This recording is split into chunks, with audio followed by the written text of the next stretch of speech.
Isso foi confirmado na decisão da juíza plantonista. Bom, sobre esse assunto e sobre as propostas, o que está incluído nesse relatório que foi aprovado pela comissão mista na quarta-feira, a gente conversa agora com a arquiteta urbanista Maria Esther de Souza, ela que é presidente da Associação para a Recuperação e Conservação do Meio Ambiente.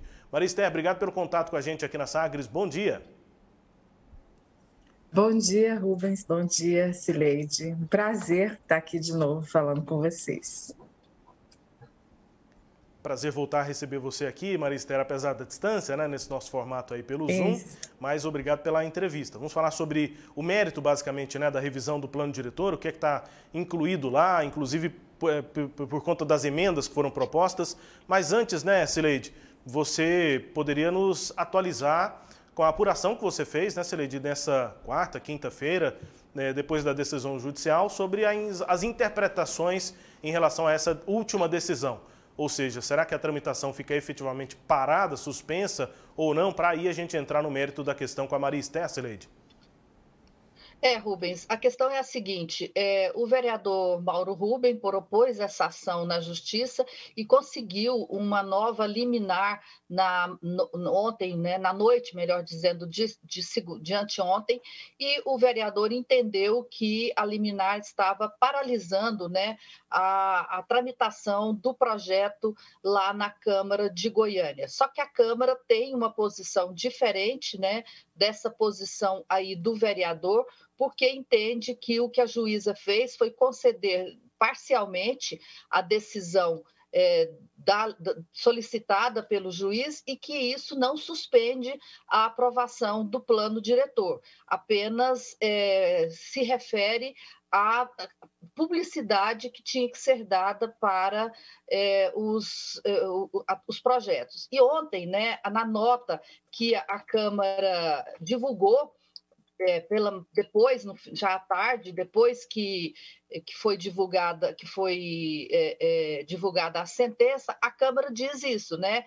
Que ela não concluiu a apreciação do plano diretor, que disponibilizou a íntegra do projeto de lei, e aí vale ressaltar que só ontem a Câmara publicou, de fato, os últimos anexos com o relatório da vereadora Sabrina Garcês, que tinha sido aprovado no dia anterior, e com os votos, né, que foram dados lá na comissão mista.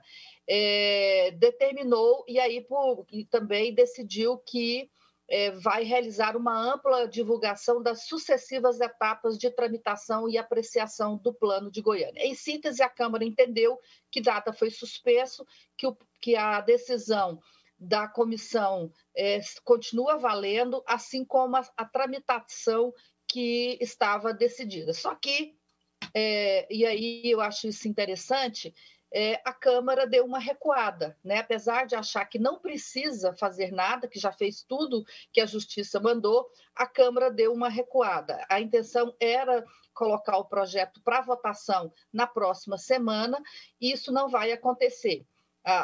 A tendência ainda não decidiu, a Câmara não decidiu se vai convocar uma nova audiência pública, né? Mas porque ela está alegando que já fez tudo regularmente, né? A audiência pública já foi realizada. O Mauro Rubem alega que a audiência pública foi realizada sem a publicação das emendas. A Câmara entende que as emendas podem ser apresentadas a qualquer momento, portanto, não precisa desse prazo de 15 dias.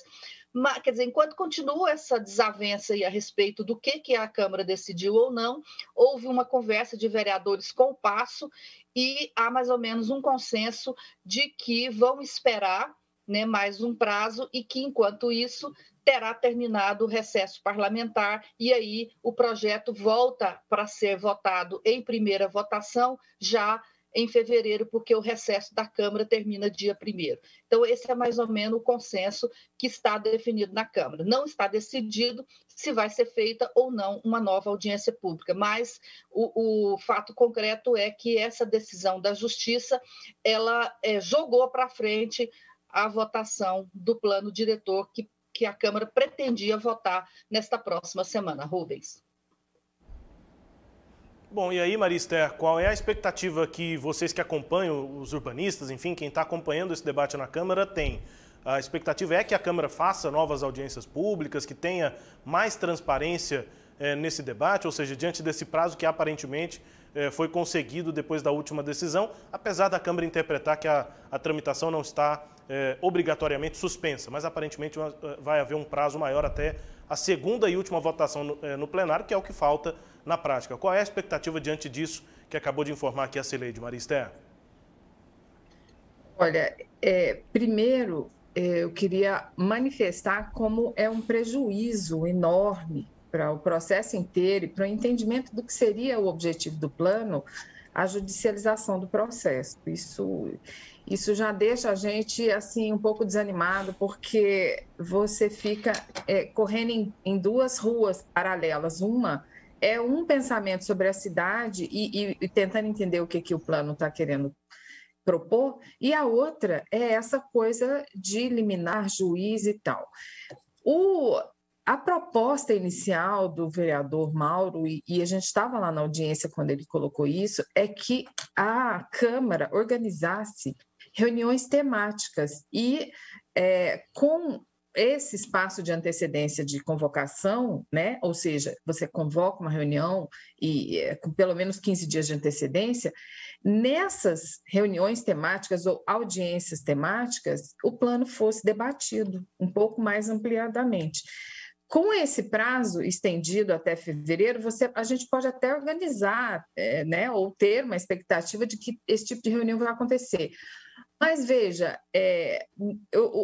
esse embate, não, teve audiência, não teve audiência, teve audiência, tem uma coisa que precisa ser dita, que é o seguinte, é muito diferente você fazer uma reunião, juntar um monte de gente, todo mundo ter 3 minutos de fala, e você fazer uma audiência onde o plano é apresentado e alguém, né, que é do executivo, que é alguém que apresentou o projeto, venha e diga: a proposta do plano é essa.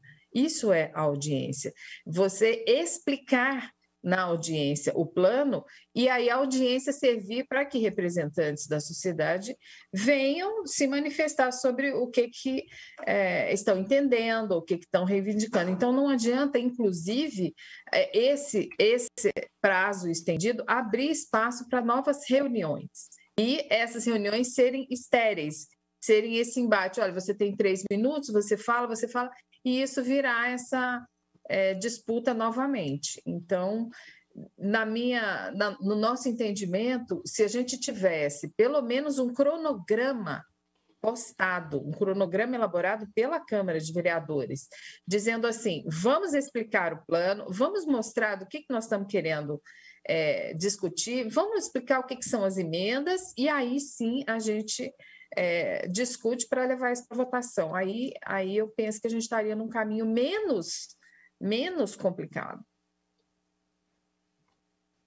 É interessante que a Maria Esther aponta, né, Cileide, porque tem transparência passiva e ativa, né? Na passiva, a gestão pública apresenta todos os dados e a população tem esses dados à disposição para depois fazer as perguntas que quiser. E aí também depende, claro, da gestão pública divulgar tudo, que não aconteceu nesse processo, da gestão pública de Câmara, Prefeitura. Pode divulgar não necessariamente tudo, né? E tem aquela questão também de que as perguntas que o cidadão quiser fazer, elas vão depender da resposta que vai vir ou não, né? Da gestão pública. E aí tem a transparência ativa, que é isso que também está cobrando a Maria Esther, que é a própria Prefeitura, né? Quem elaborou o projeto de forma ativa, ir lá e apresentar o que está sendo proposto. Me parece que nos 2 pontos, tanto na passiva quanto na ativa, houve problemas nesse processo do plano diretor, desde o passo e principalmente, né, destacadamente agora na Câmara, que gosta de se auto-intitular Casa do Povo. A Maria Esther, arquiteta e urbanista, está com a gente. Cileide, fique à vontade. Pois é, eu ainda acrescento um outro dado nessa sua observação, Rubens, que a própria transparência ativa da Câmara na publicação desses documentos, ela não foi tão ativa, porque ela só foi publicando à medida que houve pressão para que isso ocorresse. E 2, o site da Câmara publica tudo em PDF. Né? Então, a acessibilidade dos documentos no site da Câmara é muito ruim, porque nesse modelo aí de PDF, você dificulta a análise desses material, você não procura por busca, você não consegue uma série de ferramentas que auxiliam na leitura e na análise do documento. Essas ferramentas não podem ser utilizadas quando se tem por PDF, Rubens. Bom, voltou, né? Acho que deu um problema aí na internet. Bom, então, voltando aqui a essa conversa, Maria Esther, eu queria saber o seguinte de você, a respeito ainda dessa questão de ter ou não ter tido debate e audiência pública. A vereadora Sabrina Garcês e o presidente da comissão, o Cabo Sena, eles gostam de repetir que o número de audiências públicas que foi realizada em 2020, né? São dezenas de audiência pública. Os dois destacam que esse projeto foi exaustivamente discutido em 2017 a 2019 na Câmara, aliás, na Prefeitura de Goiânia, durante a sua elaboração, depois novamente exaustivamente discutido na Câmara entre julho de 2019, quando foi apresentado pelo prefeito Iris Rezende, e setembro, né, de 2020, quando o Iris retirou ele da Câmara. Eu queria que você falasse sobre isso. Essa discussão toda que teve nesse período anterior, ela suprime a necessidade de ter discussão agora? Tem uma diferença entre toda aquela lista de reuniões que ela listou lá no relatório dela e essa audiência pública que começou a ser reclamada por nós, mesmo em 2019, que se trata do seguinte, vamos dizer assim, da metodologia de elaboração desse projeto. A prefeitura, a CEPLAN, elabora um diagnóstico, percorre a cidade, faz entrevistas, desenha mapas, traz dados, né? Dados novos, faz pesquisa. Ai, peraí, só um minutinho, a gente vai ter que fazer 2 minutos, peraí. Bom, estamos aí tentando falar com a Maria Esther, né? Estamos conversando sobre o plano diretor de Goiânia, ela explicando para a gente por que as discussões havidas lá atrás, em 2017 e 2019, não representam o que elas significam em relação ao momento de hoje, Maria Esther. Isso, então, eu estava dizendo sobre essa metodologia. Então, a prefeitura elabora esse material, elabora inclusive mapas, e aí apresenta um cronograma de audiências públicas. Então, essas audiências que nós estamos reclamando que não aconteceram, elas deveriam ter acontecido antes do documento ter sido levado para a Câmara. Essas audiências aconteceram 3 vezes. Foram 3 audiências e foram em espaços muito sofisticados, na UAB, lá na UFG, e foram audiências para as mesmas pessoas de apresentação do plano. Após isso, aquela lista de audiências que aconteceram lá foram iniciativas da própria vereadora, foram reuniões que fizeram, como se ela fizesse reunião com a militância dela. E isso não figura no nosso entendimento como uma audiência real de você não só apresentar o plano, como de você fazer uma escuta. Essa que a nossa presidente lá do CAU, inclusive, fala, uma escuta ativa.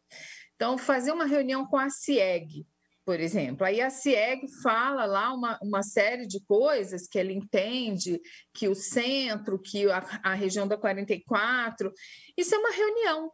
Isso não é uma audiência pública de validação, vamos dizer assim, de um diagnóstico de plano diretor. Então, tem uma diferença grande. Eu posso fazer 10 reuniões para conversar com um monte de gente, professor e tal, reunião, né?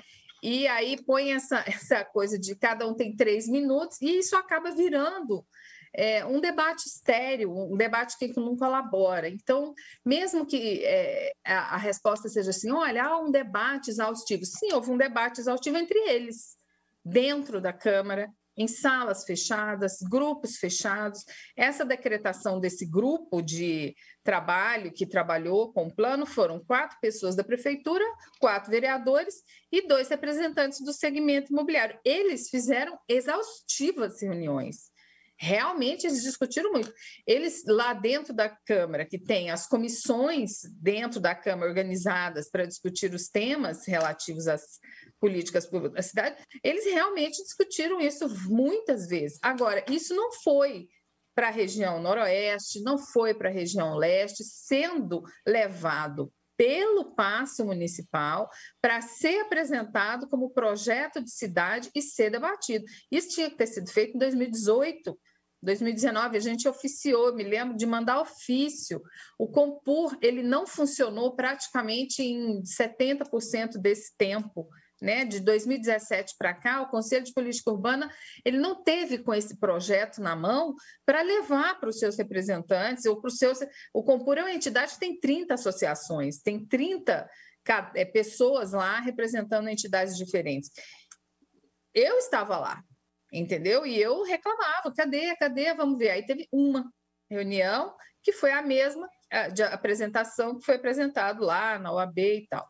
Então, esse jogo de palavras vai deixar a população sempre confusa, porque, além do plano ser um tema difícil de entendimento, ele é uma espécie de artifício político para você fazer trocas, para você fazer barganhas. Então, reunimos exaustivamente, tem que aprovar. Não tem isso, não. Marister, me parece que tem uma questão também, eu queria que você me dissesse um pouco sobre isso, que é a seguinte: além disso que você fala, né, da forma como essas conversas ocorreram, eu percebo que o plano que foi votado agora, aprovado na comissão mista, não é exatamente o mesmo que chegou lá na prefeitura e que foi votado pelos vereadores. Então, o que foi discutido, mesmo de forma precária, foi um plano, e o plano que está agora na comissão mista, aprovado com o relatório, é um outro plano diferente. Isso procede? Procede. Isso tem...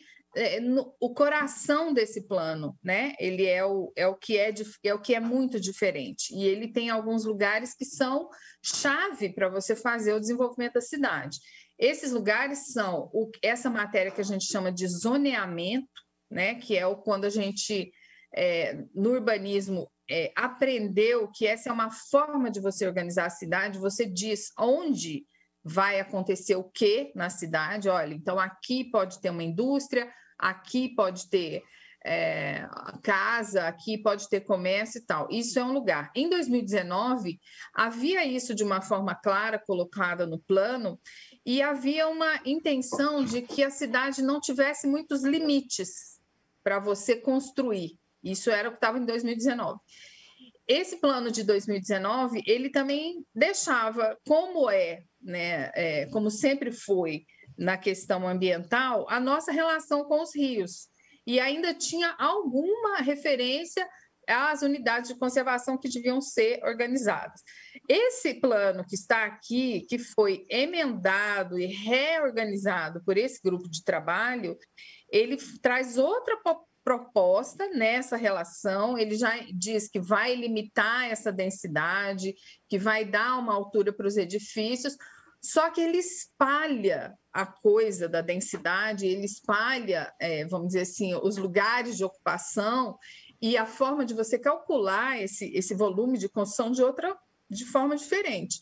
E o que é mais grave, que é sobre o meio ambiente, a gente teve uma lei federal sancionada há 2 semanas atrás, eu imagino, ou mais, que transfere para o município, que altera o Código Florestal, altera a lei de parcelamento, e altera, inclusive, a lei de regularização fundiária, e que flexibiliza o uso das APPs, que são as áreas de preservação. E aí isso foi trazido para o plano. Está escrito lá com todas as letras: nós vamos seguir essa determinação federal, ou seja, APPs não são mais aquele espaço importante de preservação e que tem que figurar como, vamos dizer assim, no zoneamento, uma área onde você não mede. Não, ao contrário. APPs de corredores de via, por exemplo, a Marginal Botafogo é um corredor desse expresso, podem ser ocupadas. Isso é uma coisa que a gente nunca tinha visto, isso é muito diferente. O que significa? Que você pode chegar com o prédio na marginal. E você tem o Marginal Cascavel sendo executada, ou seja, você vai destruir qualquer possibilidade que resta de APP no Cascavel, e você tem o Botafogo chegando lá, na nascente dele, né? Lá no Jardim Botânico, sendo aberto um corredor para lá. Isso é um precedente, assim, sem condição. Isso é uma coisa que vai destruir a nossa, principalmente nesse centro expandido aqui, a nossa qualidade mínima, né, ambiental da cidade. Então, isso é muito diferente também, né? Fora isso. Pois é, a Maria Esther está falando sobre a sanção que foi publicada na edição do dia 30 de dezembro de uma lei pelo presidente Jair Bolsonaro, de um projeto, né, que tinha sido aprovado no dia 8 de dezembro pelo Congresso Nacional. A lei sancionada por Bolsonaro altera as regras de proteção das margens de rios em áreas urbanas que estavam definidas pelo Código Florestal. Com a mudança, as normas a serem definidas pelas prefeituras valerão para essas áreas de preservação permanente em zonas urbanas, que são as APPs que a Maria Esther se refere. Quer dizer que, como você está dizendo, o plano diretor de Goiânia já acatou uma emenda de uma lei que foi aprovada dia 30 de dezembro, que configura um outro plano nesse aspecto de preservação ambiental. E aqui eu queria fazer só um parêntese, Cileide, é muito importante entender por que essa lei é tão impactante, por que essa lei é tão devastadora, essa lei federal. Porque nós somos um país com, né, mais 5 mil municípios, mas 20% só desses municípios que tem legislação urbanística completa, que tem código florestal, que tem código ambiental, que tem plano diretor, que tem lei de parcelamento.